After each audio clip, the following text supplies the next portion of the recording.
Olá, alunas e alunos do ensino fundamental da Escola Cultura Viva. Como seguem? Continuam todos bem? Continuam todos tranquilos? Espero que sim. Eu voltei, né? Estou de volta. Os últimos vídeos que vocês receberam aí foram do meu compadre aí, né? O Zé das Rãs, foi isso? Mas agora eu estou de volta, tá bom? Para falar hoje nesse vídeo um pouquinho, bem rapidinho, um resumo da história do circo. Por quê história do circo? Nossa oficina é de teatro, né? E o teatro é uma arte cênica, né? O que seria arte cênica? A arte da cena, não é isso? E as artes cênicas são teatro, dança e circo. Então eu acho importante, uma vez que o circo também é uma arte circense, que conversa, dialoga, né, com o teatro, com a nossa oficina, é importante vocês saberem um pouquinho da história dessa arte tão antiga, difundida no mundo inteiro, tão importante, tão relevante para a nossa cultura. Tudo bem? O circo, galera, ele assim, existem estudos, né, pesquisas de registro de movimento circense há mais de 4.000 anos atrás. É isso mesmo, é uma arte muito antiga, muito antiga. Tem registro de movimento circense no Egito antigo, na Grécia antiga, na China, na Índia, sabe? Histórias milenares aí, né? Como eu disse, mais de 4.000 anos atrás. Mas esse circo mais semelhante com o que a gente conhece um pouco mais hoje, ele começou a ganhar um corpo assim maior, um formato maior na Roma antiga, né? Do Império Romano, né? E aí o circo mais famoso que foi construído, né, foi o Circo Maximus, né? Que era um circo gigantesco, né? Ele tinha capacidade para 150.000 pessoas, na época era algo grandioso, né? A própria palavra circo, ela vem do latim, né, da palavra circus, que significa círculo, né, arena, anel. Então esse Circus Máximo de Roma, ele era, né, circular, uma grande arena, um grande anel, que acabou pegando fogo, né, ele foi incendiado durante a sua história aí, e depois foi substituído pelo Coliseu, né, o Coliseu que vocês devem conhecer mais e mais famoso, né, o Coliseu em Roma, que teve, né, durante muito tempo da história ele teve diversos eventos, né, os gladiadores, né, que são os mais famosos, que guerreavam, lutavam no Coliseu. E aí depois disso, quando foi entrando lá mais para a Idade Média, o circo começou a se transformar, começou a sair desses lugares para tomar um modelo mais popular e espaços públicos. Começou a ganhar as praças, as frentes das igrejas, enfim, feiras. Aí o circo começou a ganhar esse modelo, essa roupagem mais popular, mais difundida assim. Na Inglaterra, foi onde começou a ter um movimento de organizar, sistematizar o circo para ficar ainda mais parecido com o circo que a gente conhece hoje, com o circo contemporâneo.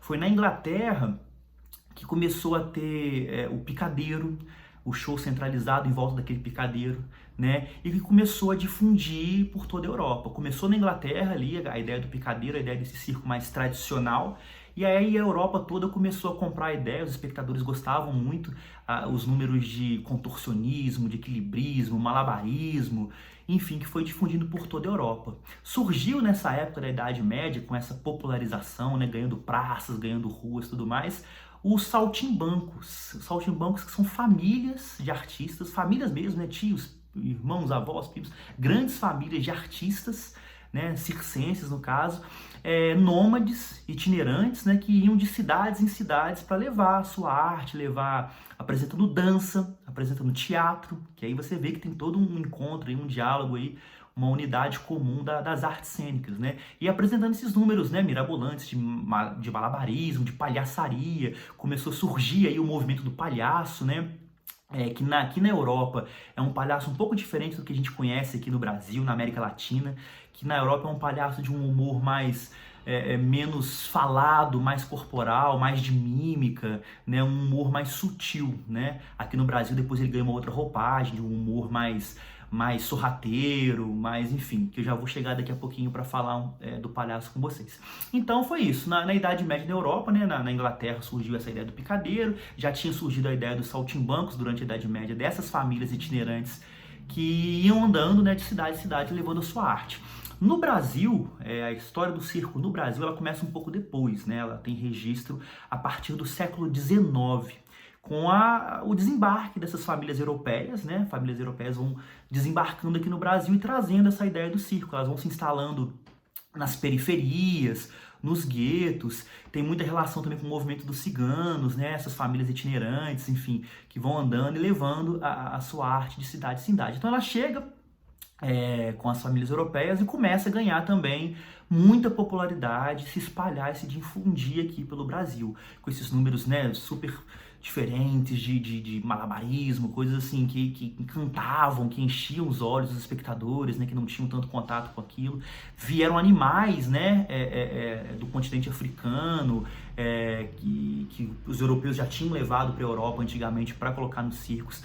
Nos circos, quando chegam esses animais, são diferentes para aqui, para gente da América do Sul, da América Latina, ver elefantes, ver leões, então aquilo era tudo muito surpreendente, muito grandioso. Hoje, né, o uso de animais no circo ele foi proibido, que bom, né, que bom, porque assim, foi sensacional, porque era um abuso, né, os animais arrancavam dente, arrancavam unha, os animais sofriam, era um grande abuso, era um grande sofrimento, e que bom que hoje os circos contemporâneos não utilizam animais, né? Hoje a habilidade humana, a arte, a habilidade do ser humano que é valorizada, que é admirada, ao invés dos animais. Isso foi ótimo, né, ter acontecido.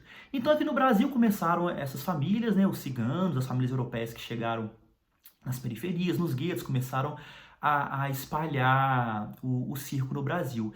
E aqui, como eu tinha falado, o palhaço, ele acaba ganhando uma nova roupagem, né? Ele começa a falar mais, criar cenas, começa a virar, né, uma das atrações principais e mais queridas do circo.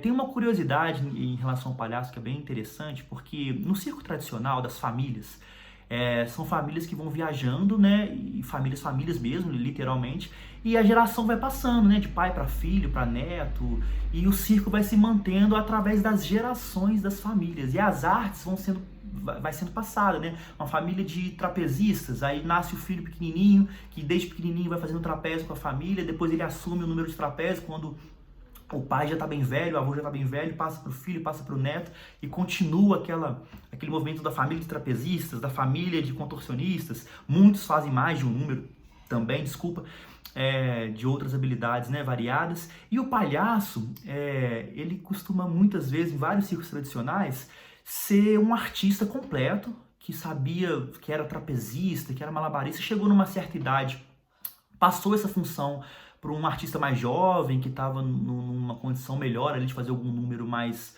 corporalmente arriscado e tudo mais, e ele assume a palhaçaria. Então muitas vezes o palhaço ele é muito experiente, você vê muitos números de palhaçaria que mistura um pouco com trapézio, mistura um pouco com equilibrismo, porque o palhaço brinca com essas habilidades do circo, porque ele foi um trapezista, foi um malabarista, alguma coisa do tipo, antes de se tornar palhaço, né?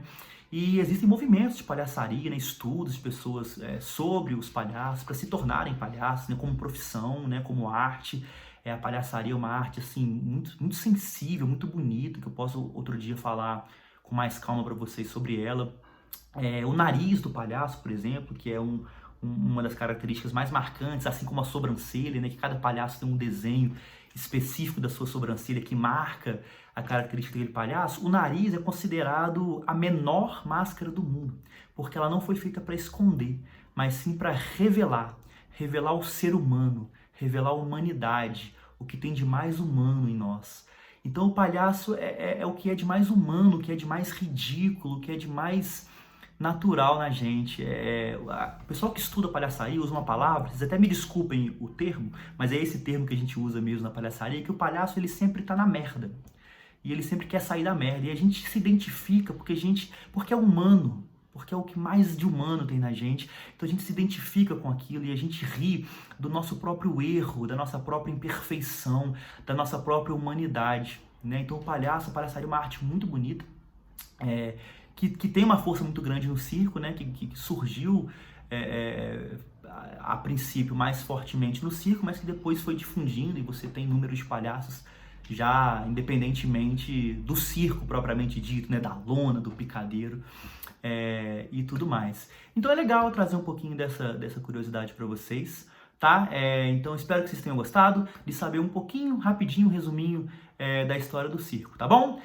Até o próximo vídeo, beijinho no coração de todos vocês, valeu, obrigado!